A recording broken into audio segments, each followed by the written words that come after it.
Hey everybody, I'm here in the K1 Base Lodge, and we talk a lot here about all the crazy weather that you can have out there. Of course, we keep you up to date on the show on what's going on out there. You take that information and then you have to make sure that you're comfortable out there. We're going to try to help you further do that by talking about something we talk about all the time, which is layering. Of course, you have to start with your base layer. I've got some great pieces that I want to show you today, and they're compliments of the Basin Sports complex down there, big building under the clock tower. You have to start out with a good base layer. It has to move moisture away from your body. It's all about getting that moisture as far away from your body as possible. Some of them are quite lovely, so when you peel off and you're in the lodge later, you'll look lovely. Ladies and of course gentlemen, there are some great pieces for you as well. But again, it's all about walking that line of staying dry but also warm, which is tough when you're talking about snowy conditions. Now that's a synthetic fiber I showed you. You can also work with a natural fiber or a mix. Now a lot of pieces that are made with wool or partially wool, they're going to do a great job with that when you get to that saturation point, which does happen out there, let's confess. It will still keep you warm even if it starts to get a little bit damp. So that is one of the advantages if you can wear a wool or a wool blend, especially on that base layer. Now these are two pieces I've shown you so far that are really strictly for that base layer, right against your skin, going to really get that process of moving moisture and getting it started. Now some pieces can either be worn against your skin or a little further into your layering system. If it's a colder day, this is a piece I would certainly be wearing more as my second layer. And in fact, I am wearing one of these today as well.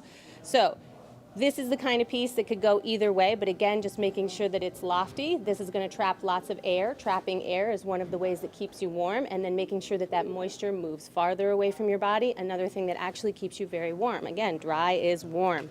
We also have some more sporty but stylish pieces, and this is one that, again, I feel like has a lot of crossover value. Not only may you be wearing this out skiing, riding, winter snow sports in general, but this is the kind of piece that you're going to be out there snowshoeing, sledding, playing with the kids, whatever.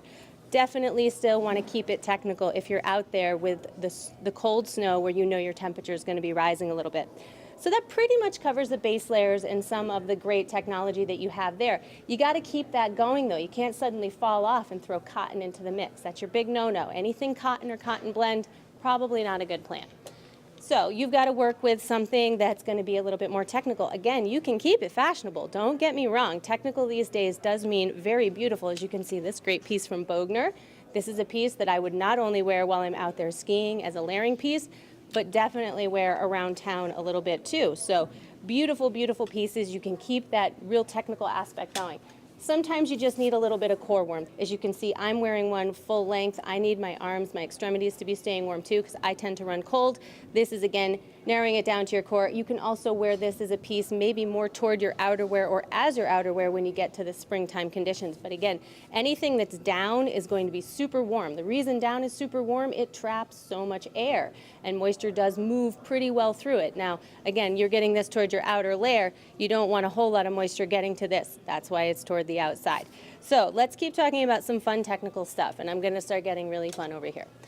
You've got some pieces that look to be like total street pieces, but these are definitely made to keep you warm. There's some great technical factors here. Again, this is kind of on the free ride style, but again, you've got masked by some great fashion, some really nice insulating pieces here. Nice synthetic, so if you do get some moisture going on the inside here, it's going to move toward the outside and get trapped on the outer part here. So you can be fashionable, you can be warm, and you can be really sporty. Again, a piece that I think really crosses over the line as far as being a great, really warm piece if you're using it in your layering system.